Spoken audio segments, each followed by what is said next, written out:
তো আপনারা সবাই দোয়া করবেন। আর আপনাদের কাছে হলো আমার একটা বড় অনুরোধ, এই হসপিটালগুলিতে আপনারা যত কম যান, যেহেতু যদি ইনফেকশন হয়ে যায়, ইনফেকশন কিন্তু এই ভিজিটার থেকে বেশি ছড়ানোর সম্ভাবনা থাকে।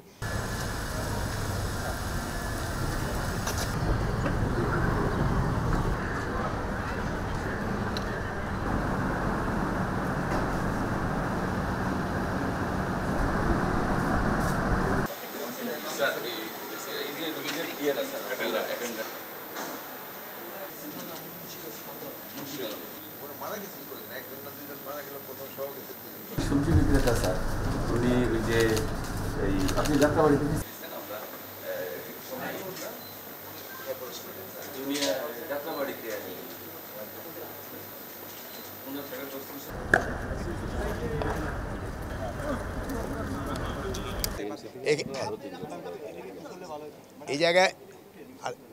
এই জায়গা যে ভালো, খুবই ভালো অবস্থায় আছে, এবং যে আত্মীয় স্বজনও যারা আছে তাদেরও এখান থেকে লুক আফটার করা হচ্ছে, এবং তাদের খাওয়া দাওয়া এবং তাদেরও বাসস্থানের ব্যবস্থা করা হয়েছে যারা তাদের সাথে অ্যাটেন্ডেন্স আছে।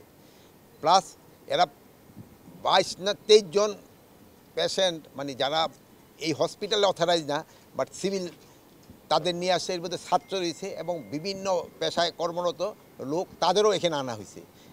দিদি মহোদয় আমার এখনও বললো যে ওনারা আরও হয়তো কিছু পেশেন্ট এখানে আনবে। এখানকার পরিবেশও যেরকম সুন্দর, এখানে ট্রিটমেন্টের ব্যবস্থা খুব ভালো। এখানে ডাক্তার যারা আছে খুবই নামি দামি ডাক্তার, এবং তারা খুব ভালোভাবে তাদের কেয়ার নিচ্ছে। তো আপনারা সবাই দোয়া করবেন। আর আপনাদের কাছে হলো আমার একটা বড় অনুরোধ, এই হসপিটালগুলিতে আপনারা যত কম যান, যেহেতু যদি ইনফেকশন হয়ে যায়, ইনফেকশন কিন্তু এই ভিজিটার থেকে বেশি ছড়ানোর সম্ভাবনা থাকে। তো আপনারা একটুখানি পেশেন্টের থেকে দূরে থাকার চেষ্টা করবেন। যারা অ্যাটেন্ডেন্স তারাই শুধু যাবে। আর আপনারা এগার জন্য দোয়া করবেন। আর আপনারাও যদি ব্যক্তিগতভাবে কাউরে কোনো সাহায্য সহযোগিতা করতে পারেন, যেমন একজন ডাক্তারে আপনার সাথে পরিচিত, তারা ফোন করে দিলে ওই পেশেন্ট একটু ভালোভাবে থাকেন, ওইটাও কিন্তু একটা বড় ধরনের উপকার।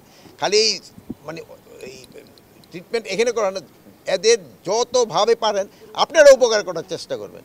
শুধু এই ইনজিউর না, যারা অন্যান্য হসপিটাল আছে তার জন্য আপনারা চেষ্টা করবেন। আপনারা সবাই ভালো থাকেন।